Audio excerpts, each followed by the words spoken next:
So there would have to be a wardrobe replacement fee because in the midst of distress, you're tearing off your clothes, right? The other thing I thought about was, now, I said we could have something like Fainting 101. Now, I personally don't always want to drop to the ground if I were a professional mourner. So sometimes I think I would just do a slight smooth. But if I really wanted the full dramatics, I would consult with a prophetic dance team and do a full faint, right? And I'd have to have something flowy so that on the way down, you would see the flow of my garments, right? The garments that I did not rent, because I would have had another layer for the renting of my garments. So I don't know if when you're spending time with Jesus, if these things occur to you. I actually kind of think that my head needs to be examined because while I was spending time with the Lord, this is one of the things that came to my mind. But it did, so I thought I'd share it with you.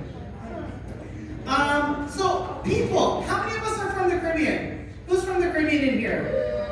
Okay, I say that, but I was actually born here. And I shouldn't say it with that tone, but I really wish I was born in the Caribbean, but I was born in Toronto. Well, my parents are of Caribbean descent.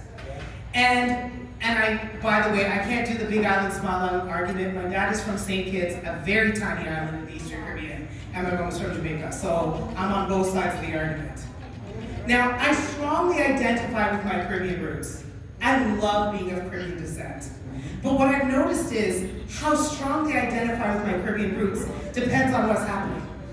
My family in Jamaica is from country. So I less identify with being Jamaican when I go home and have to visit the country. All right, see you soon. So much so that even my dietary habits are almost affected by being from country. I am a meat eater, right?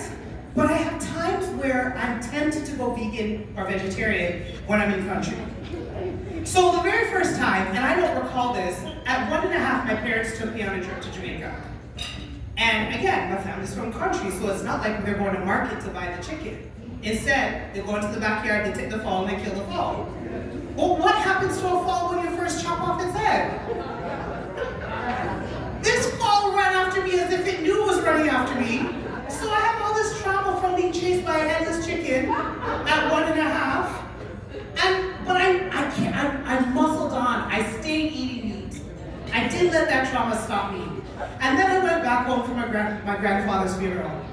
And here I am. So this is where you know I'm from Toronto. Because it's like, Mom, what's that? And she goes, oh, it's a goat. And I'm like, why is it hanging from the tree? So my mom explains to me they have to drain the blood because we're eating curry goat tomorrow. Now let me tell you, I love me some curry goat.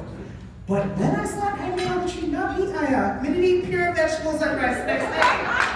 That's when I was very Canadian. I was like, no, meat is supposed to come cut up on styrofoam, wrapped in cellophane. This whole doing it yourself thing, no. And I know my granny, this is the thing about being from country. When I visited my grandma, I felt like I was camping. Now, this is where the Canadian part of me comes out. I go to Jamaica and it feels like vacation because this is where people go to vacate and to let their hair down and have it easier. I don't want to be doing all the work that it is required to be in country. So I've discovered unless I'm staying with my family in Kingston, it's either that or a resort. I can't stay with my family in country. I love them, but I cannot stay with my family in country. Now, one other thing that I'm going to share before I talk a little bit about my mom, because it is Mother's Day. Now, on the flip side, my dad is from a tiny island called St. Kitts. Some years ago, we went on a family reunion, and St. Kitts is like Trinidad, where it's a sister island. There's St. Kitts and Nevis. So they were, my dad's side of the family is almost all educators. So they plan, like there's an itinerary, it gets emailed out, there's printed copies, there's crossword puzzles at Thanksgiving. They plan everything to a T. So for the family reunion, they didn't do any different. And they